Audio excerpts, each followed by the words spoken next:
It appears the periodically polluted Rio Cobre has found new hope. After years of facing severe contamination, environmental groups have stepped in to adopt the river, launching a comprehensive safeguard for future generations. Romardo Lyons has that story. With so many reports of pollution like this over the years, the Rio Cobre in St. Catherine can be likened to a child in need of proper parenting. That's why Rotary International and the United Nations Environmental Program have formed an alliance. We need a concerted effort, as you say, all hands on deck, to address this issue of water management and freshwater management.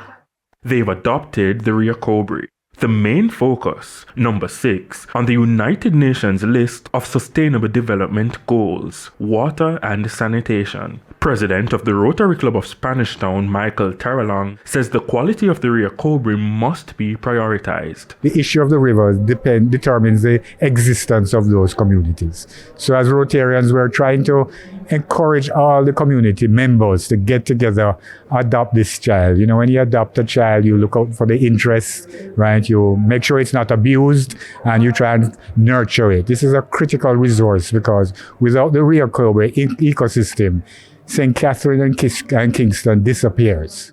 In January, both groups signed a memorandum of understanding to promote greater community engagement in water resource management. I'm happy to say that 3 Rotary chapters here in Jamaica, Rotary chapter of St. Catherine, of Portmore, and of Spanish Town, have come together to focus on a priority river of concern in the Rio Cobre.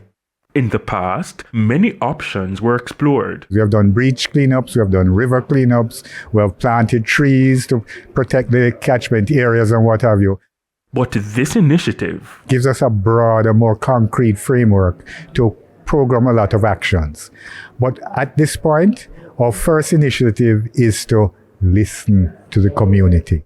The community's concerns? The water not good for touch, for drink, for dive, nothing at all. You can't breathe on a high, so what going to happen to the fish them? Eventually we're not going to see them start float again. No sails, we have ended up throw away a lot of it.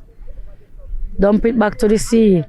The most recent major issue with the Rio Cobre, an oil spill that left the farming community in shambles. It was a repeated nightmare after the July 2022 toxic spill from Windalco. Romardo Lyons, TVJ News.